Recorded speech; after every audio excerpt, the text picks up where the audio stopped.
चलिए हम simple interest यानी साधारण ब्याज का क्वेश्चन देखते हैं, जो कि एसएससी जीडी 2021 में पूछा गया क्वेश्चन है।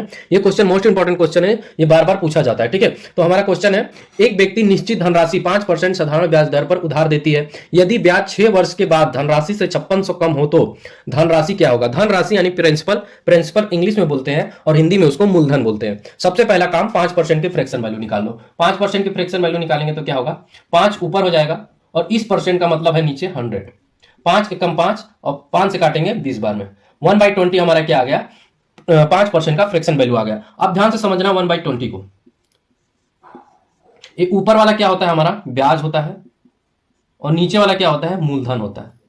मूलधन इंग्लिश में इसको बोलते हैं प्रिंसिपल।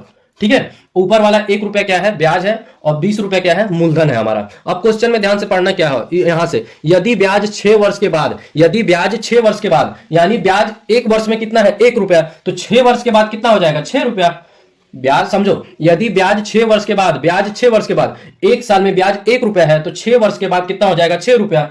6/20 हो जाएगा। ठीक है, अब हमसे क्वेश्चन में क्या बोला है? ध्यान से पढ़। यदि ब्याज 6 वर्ष के बाद धन राशि से 5600 कम है, 5600 कम है यानी धन राशि से कितना कम है? पहले 1 रुपया का ब्याज था, अब धन राशि कितना है? 20 रुपया है, तो कितना कम है? 14 कम है।